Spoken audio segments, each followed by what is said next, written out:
Le Premier ministre Amadou Gon Coulibaly se trouve, depuis le samedi 2 mai 2020, à Paris. Pris d'un malaise dû, dit-on, à un accident vasculaire, il a été l'objet d'une évacuation sanitaire en urgence à l'hôpital américain, en profitant du couloir humanitaire prévu pour contourner la fermeture des frontières. Le chef du gouvernement souffre, en effet, de troubles cardiaques. À la mi-juin 2012, il a subi, à l'hôpital de la Pitié-Salpêtrière de la capitale française, une transplantation cardiaque pour laquelle il fait régulièrement des check-ups. Cette brusque et préoccupante évolution de la santé du Premier ministre pose un problème avec deux équations à résoudre. La première est récurrente.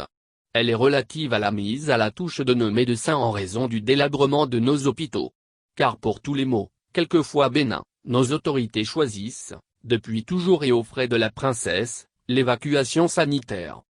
Par conséquent, il urge que nos États réfléchissent à intégrer la souveraineté sanitaire par l'équipement de nos centres hospitaliers en les dotant de plateaux techniques à la hauteur des ambitions d'un pays comme le nôtre et de la mise à contribution de notre personnel de santé qualifié et de qualité.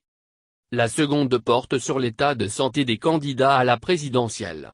Avec ses antécédents médicaux, Amadou Gon Coulibaly a une santé qui apparaît fragile. Or, depuis le 12 mars 2020, il est le candidat officiel du RHDP pour succéder à Alassane Ouattara à la tête de l'État. Le 8e alinéa de l'article 35 de la défunte Constitution de la République était ainsi libellé: le candidat à la présidence de la République doit présenter un état complet de bien-être physique et mental dûment constaté par un collège de 3 médecins désignés par le Conseil constitutionnel sur une liste proposée par le Conseil de l'Ordre des médecins.